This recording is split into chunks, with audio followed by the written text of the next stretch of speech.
Bab 220. Engkau ceritakanlah apa yang engkau ketahui, perintah Frankly. Harvey mengangguk lalu mulai ceritanya. Suasana menjadi hening karena semua orang ingin mendengar cerita Harvey Lamb. Aku berasal dari keluarga Lamb. Leluhur kami adalah ketua kuil Kunlun terakhir. Kembali suasana menjadi hening. Sebagian orang menjadi kaget mendengar latar belakang Harvey Lamb. Harvey yang diam lalu melanjutkan. Ia pun berkata, namun leluhur keluarga lu jauh di atas keluarga kami. Menurut kakek, leluhur keluarga lu adalah paman kakek, guru leluhur kami. Maka aku harus menunjukkan rasa hormatku kepada keturunannya. Itu termasuk memberi hormat padaku, Tania berkata sembari tersenyum. Harvey mengangguk lalu menjawab, benar, aku harus memberi hormat padamu nona kecil. Semua yang melihat tingkah Tania menahan senyumnya. Jackson kembali berkata, engkau lanjutkan ceritamu. Leluhur keluarga lu adalah ketua kuil jauh sebelum keturunanku memimpin. Lanjut Harvey. Apa yang kau maksudkan, Kaisar Song? Tanya Jackson. Harvey mengangguk lalu melanjutkan. Setelah kerajaan kalah, ia diselamatkan oleh ketua kuil terdahulu dan dibawa ke kuil dan menjalani hidup sebagai seorang biksu Kunlun hingga menjadi ketua berikutnya. Saat leluhur Lu mengundurkan diri dari ketua, ia berpesan agar para biksu menjaga keturunannya yang sekarang masih hidup di Qingzhou. Para muridnya mencari informasi keberadaan keturunan tetua kuil sekaligus kaisar terakhir dinasti itu di Qingzhou. Setelah mengetahui posisinya, maka murid terbaik dari Kunlun dikirim ke gunung di belakang kediaman keluarga Lu. Dan yang aku dengar mereka hingga sekarang masih berada di sana dengan keturunannya. Jackson mengangguk lalu ia menjawab. Ia pun berkata, mereka masih ada di sana hingga sekarang dan aku baru tahu jika mereka ada untuk menjaga keluargaku. Harvey mengangguk lalu ia berkata, benar Tuan Besar, itu sumpah mereka pada leluhur keluarga Lu, jadi mereka akan selalu berada di sana dan akan bergerak jika keluarga Lu mendapat ancaman. Jackson tertawa dengan senang lalu berkata, engkau dengar? Berarti perintahkan mereka untuk memperhatikan mereka di gunung itu. Anita Lu mengangguk sembari menjawab, sudah ya, aku sudah meminta tetua mengurus mereka. Frankly menepuk pundak Harvey sembari berkata, tidak salah aku memilihmu. Harvey menunduk lalu berkata, Tuan, semua di barat sudah siap dan adik-adikku menunggu perintah selanjutnya. Apa rencana yang telah kalian susun? Tanya Frankly. Harvey membeberkan semua rencana yang telah mereka susun dengan di akhir pertanyaan, bagaimana menurutmu Tuan? Frankly tersenyum menjawab, engkau jalankan saja semuanya, aku akan mengikuti semua rencana yang sudah kalian susun. Baiklah, dilaksanakan Tuan, jawab Harvey Lamb. Karena hari semakin sore, maka semua membersihkan diri karena sebentar lagi makan malam tiba. Di Xia, Georgie dan Hengki Chu masih terus memasarkan semua perusahaan yang mereka beli.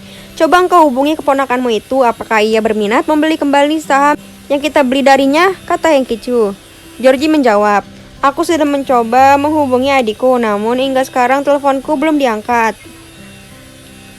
Kenapa tidak menghubungi putrimu untuk menanyakan keberadaan mereka?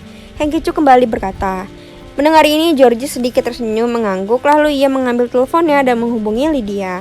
Setelah tersambung, Georgie menanyakan di mana Jimmy sekarang. Terdengar jawaban di ujung telepon.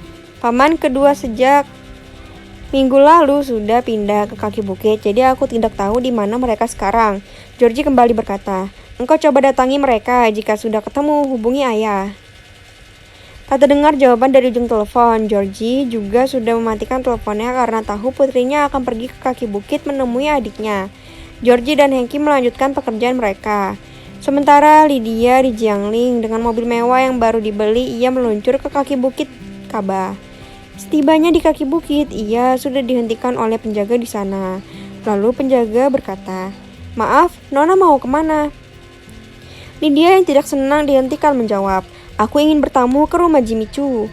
Maaf Nona, Tuan Chu tidak berada di sini, mereka di ibu kota, jawab penjaga sembari tersenyum. Lydia sedikit kaget lalu kembali bertanya, kapan mereka berangkat? Kembali si penjaga menjawab, kemarin Nona. Bukankah kemarin jalanan masih ditutup? Kembali Lydia bertanya. Dengan penuh senyum, sang penjaga menjawab, Mereka menaiki helikopter dari sini menuju bandara dan dengan pesawat milik keluarga Lee mereka terbang ke ibu kota. Apa ada lagi yang ingin Nona tanyakan? Lydia paham, penjaga ini mulai kesal. Ia menggeleng kepalanya, menutup kaca jendela mobilnya, lalu memutar balik kembali ke dalam kota.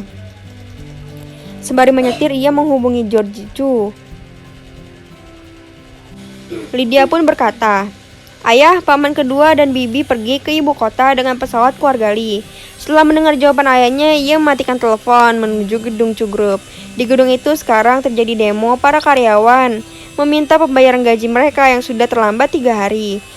Tidak pernah di masa keluarga Lee gaji kami terlambat, teriak para karyawan. Lydia yang baru tiba pun mendengar teriakan itu. Dengan penuh emosi, ia berdiri di pintu utama lalu berkata, "Gaji kalian akan dibayar besok, jadi hentikan hal-hal seperti ini." Para karyawan yang berdemo tersenyum senang lalu kembali masuk ke gedung dan melanjutkan pekerjaan mereka.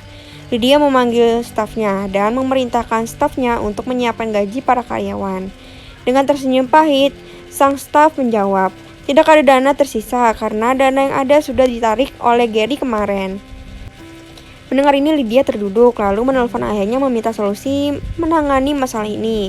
Di Sia, Georgie yang menerima berita putrinya berdiskusi pada Hengki dengan persetujuan Hengki, maka ia menelpon Lydia untuk menjual semua barang yang ada untuk menutupi gaji karyawan grup Chu. Mendengar ini, Lydia terlihat sedih. Mobil yang ia gunakan baru 5 hari, apakah harus dijual lagi? Namun ia tidak berani membantah ayahnya. Dengan terpaksa ia menjual mobil, perhiasan dia dan ibunya untuk menutupi semua kebutuhan grup Chu, serta meminta bantuan keluarga Chu lainnya baru mencukupi. Itu baru menyelesaikan masalah besok, namun untuk bulan berikutnya dengan apa mereka akan membayar karyawan itu jika perusahaan mereka tidak bisa beroperasi, yang artinya tidak ada pemasukan. Untuk itu, setelah berdiskusi dengan ayah dan Hengki Chu, diputuskan karyawan semua dirumahkan. Keluarga Chu lainnya mendengar keputusan ini mempertanyakan semua hal kepada Lydia dan meminta mereka bertanggung jawab untuk kehidupan mereka selanjutnya. Kepala Lydia seperti mau pecah. Apa yang terjadi di grup Chu pun sampai ke Rianti dan memberitahukan hal ini kepada Cecilia. Mendengar ini, Cecilia hanya diam tanpa mengatakan apapun. Anita Lu yang juga mendengar itu berkata, "Bagaimanapun mereka keluarga kita, Bibi Rani akan bersedih jika mengetahui hal ini, maka engkau berikanlah solusi untuk mereka." Cecilia tersenyum menjawab, "Sudah ibu, biarkan mereka merasakannya dahulu, biar mereka tidak bisa lagi berbuat semau mereka. Memang mereka keluargaku, namun aku bukan bank yang jika diperlukan maka didatangi. Jika tidak, maka mereka tidak pernah mau peduli lagi. Kali ini aku ingin mereka berlutut selama 3 hari, baru aku akan membantu mereka." Mendengar ini, Rianti tertawa lalu berkata, Aku setuju. Dan namamu yang akan menjadi 100% grup Chu," Cecilia berkata pada Rianti. Rianti menggeleng kepalanya lalu berkata, "Aku tidak mau, namamu lebih baik, mereka tidak akan berani mengorek-ngoreknya lagi." "Nantilah kita pikirkan," jawab Cecilia. Anita diam mengerti. Cecilia ingin meminta pendapat Frankly sebelum memutuskannya. Sementara Frankly masih menemani semua orang yang hadir hari itu hingga makan malam pun tiba. Saat berganti pakaian, Cecilia menceritakan rencananya bersama Rianti dan ibunya mengenai grup Chu. Frankly hanya tersenyum menjawab, "Usulmu itu bagus, biarkan mereka berlutut dahulu selama 3 hari. Mendengar ini, Cecilia tersenyum sembari menggendong putranya. Ia lalu menemani suaminya menuju ke halaman belakang. Wanita Lee banyak bertanya kepada Anita kenapa tidak menyiapkan babysitter untuk mengurus cucunya. Mendengar ini, Anita Lu tertawa, lalu ia menjawab, menantuku tidak ingin anak-anaknya diurus oleh orang lain. Mumpung kecil, ia ingin mengurusnya karena begitu sudah dewasa, putra dan putrinya akan pergi. Maka di waktu itu ia tidak bisa lagi mengurus mereka." Mendengar ini, para wanita tua di keluarga Lee saling berbisik, sembari berkata, "Benar, selagi kecil maka tangan kita yang mengurusnya. Begitu mereka dewasa maka kita tidak bisa lagi melakukan hal itu. Aku akan minta anak-anakku mencontoh Nyonya Muda." Anita Lu tersenyum bangga karena Cecilia Chu dijadikan contoh bagi mereka. Waktu berlalu, keesokan harinya keluarga Lee, Lu, Gu, Su, dan Chen berangkat menuju pemakaman keluarga di Limontaine. Semua profesi berjalan lancar. Ketika hari menjelang siang, semua orang itu sudah berada kembali di kediaman keluarga Lee. Setelah menikmati makan siang, Tang Hai berjalan dengan langkah cepat menuju Johnny yang masih duduk di meja utama. Setelah membisikkan sesuatu, Tang Hai berdiri di belakang Johnny, menunggu perintah selanjutnya. Frank Lee yang duduk di sana juga tersenyum.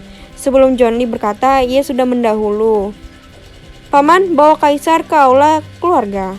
Semua kaget mendengar ini. John Lee tersenyum bertanya, bagaimana engkau mengetahuinya? Frank Lee tertawa, lalu ia menjawab, ayah, dengan proses kita di pemakaman tadi, maka pemerintah sudah tahu aku berada di sini karena semua muridku berada di ibu kota saat ini, yang tentunya melapor kepada komandan markas ibu kota mengenai keberadaan mereka.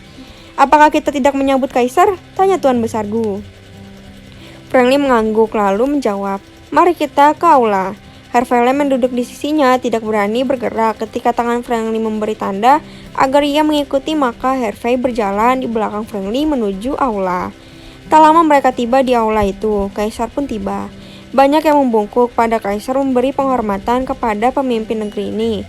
Namun tidak untuk Frank Lee dan ayahnya dan beberapa orang. Setelah kaisar mendekat dengan sedikit memukuk, ia berkata, Tuan, engkau di sini, terima salamku. Frank Lee tersenyum lalu menjawab, engkau bangkitlah, mari duduk di sini. Kaisar mengikuti kata-kata Frank Lee menuju kursi yang ditunjuk Frank Lee. Setelah kaisar duduk, maka Frank Lee langsung berkata, untung kau memiliki waktu bisa ke sini. Jika tidak, maka aku yang akan berkunjung ke tempatmu. Mendengar ini, kaisar pun tertawa dengan lepas. Tidak ada lagi menjaga image sebagai pemimpin negeri ini. Setelah tertawa, kaisar berkata, aku tidak berani. Engkau melakukan semua ini tentu ada maksud yang hendak engkau sampaikan. Mendengar ini, Frank Lee tersenyum mengangguk. Lalu ia memperkenalkan Harvey Lam kepada kaisar tanpa menyebut latar belakangnya, hanya mengatakan bahwa ia saudara angkatnya. Harvey bangkit, berdiri memberi hormat kepada kaisar. Setelah itu, ia duduk. Frank Lee berkata, ia penggantiku menjadi pelindung negeri.